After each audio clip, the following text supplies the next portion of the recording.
వంటలకు ఇంతకంటే స్వచ్ఛమైన గానుగ నూనె మరెక్కడా దొరకదు. SRV naturals. ఆర్డర్స్ కై స్క్రీన్ పై నెంబర్ కి కాల్ చేయండి. ఏపీలో అల్లర్లపై సిట్ టీం దర్యాప్తు. డీజీపీకి 150 పేజీల రిపోర్ట్ ఇచ్చిన సిట్. 33 హింసాత్మక ఘటనలు జరిగాయన్న సిట్. 1370 మందిపై ఎఫ్ఐఆర్. 1152 మంది పరార్.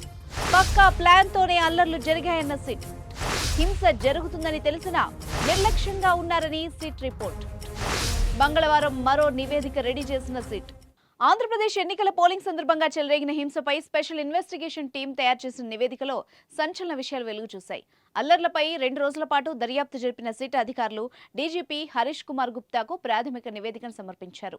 150 పేజీలతో కూడిన ఈ నివేదికలో సిట్ అధికారులు పలు సిఫార్సులు కూడా చేశారు. మే 13న ఎన్నికలప్పుడు మొత్తం 33 హింసాత్మక ఘటనలు జరిగాయని సిట్ తన దర్యాప్తు నివేదికలో పేర్కొంది. పల్నాడు జిల్లాకు సంబంధించి నర్సారావుపేటలో 10, మాచర్లలో 8, గురజాల్లో 4, మొత్తంగా 22 కేసులు నమోదైనట్టు తెలిపింది.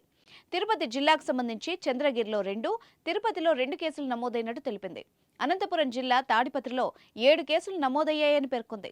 ఈ మొత్తం కేసులకు సంబంధించి 1370 మందిపై ఎఫ్ఐఆర్ నమోదైందని, ఇందులో ఇప్పటి వరకు 124 మందిని అరెస్ట్ చేసినట్టు సిట్ చెప్పింది. మిగతా వాళ్లను కూడా అరెస్ట్ చేయాలని, అయితే 3 జిల్లాల్లో కలిపి ఇప్పటి వరకు పరారీలో 1152 మంది నిందితులున్నట్టు సిట్ సూచించింది. అనంతపురం జిల్లా తాడిపత్రిలో జరిగిన అల్లర్లలో 728 మంది ఉండగా వాళ్లలో 396 మందిని గుర్తించినట్టు సిట్ తెలిపింది. వాళ్లలో ఇప్పటి వరకు 91 మందిని అరెస్ట్ చేసినట్టు తెలిపింది. పక్కా ప్లాన్ తోనే దాడులు జరిగాయని సిట్ తేల్చి చెప్పింది. కేసు దర్యాప్తు తీరులో లోపాలు ఉన్నాయన్న సిట్ ఎఫ్ఐఆర్లలో కొత్త సెక్షన్లు చేర్చే అంశంపై సిఫార్సు చేసినట్టు తెలిసింది. అలాగే హింస జరుగుతుందని తెలిసి కొంతమంది నిర్లక్ష్యంగా వ్యవహరించినట్టు తన నివేదికలో సిట్ పేర్కొంది. సిట్ మంగళవారం మరో నివేదికను డీజీపీకి ఇవ్వనుంది. కేసుల పర్యవేక్షణపై డెవలప్మెంట్స్ తో పాటు రిపోర్ట్ రెడీ చేయనుంది.